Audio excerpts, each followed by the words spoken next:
Is this what they did in ancient Peru to get perfectly fitted blocks? Did they get out their toolbox, get out their rulers, tape measures, calipers, protractors, markers, and crayons, stuck their wet finger in the air to see what direction the wind was blowing on that day? Before, they got all their figures and measurements to within a margin of error to 10,000th of an inch.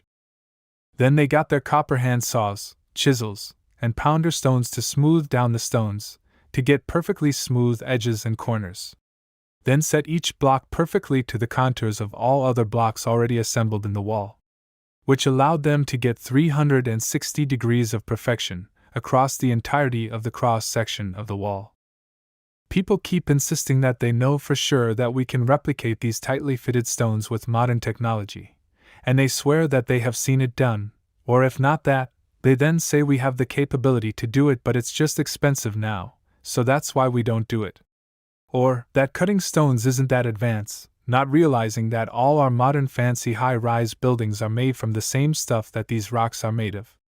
How do you get slabs, or blocks, of gray andesite to look like this? Andesite is an iron-rich igneous rock, formed at similar pressures as granite, which matches the samples taken from the ancient Peruvian quarries. For those who say hammers and chisels did it all, this is what chiseled stones actually look like.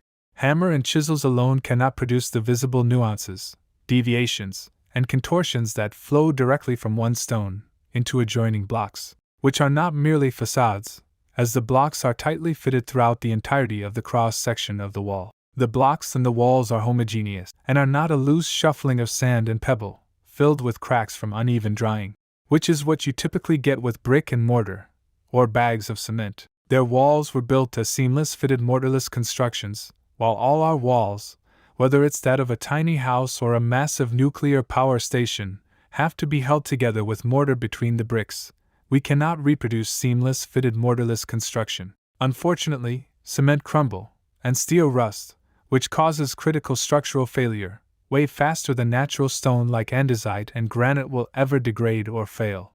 But what if the actual process was that the ancients had a way to heat up the stones in a very targeted way at the molecular level, but not necessarily with fire, and not to melt the stones fully, but to instead get them close to an almost lava-like state, with the stone's interior still being solid, but sections of the exterior surfaces reaching an almost lava-like state, resembling hot coffee taffy, where the blocks already in the wall would be closer to normal temperatures as they begin to cool, but the blocks currently being lifted would be closest to this gooey lava-like state, such that once placed atop the other blocks it would adhere to the other blocks' shapes and contours.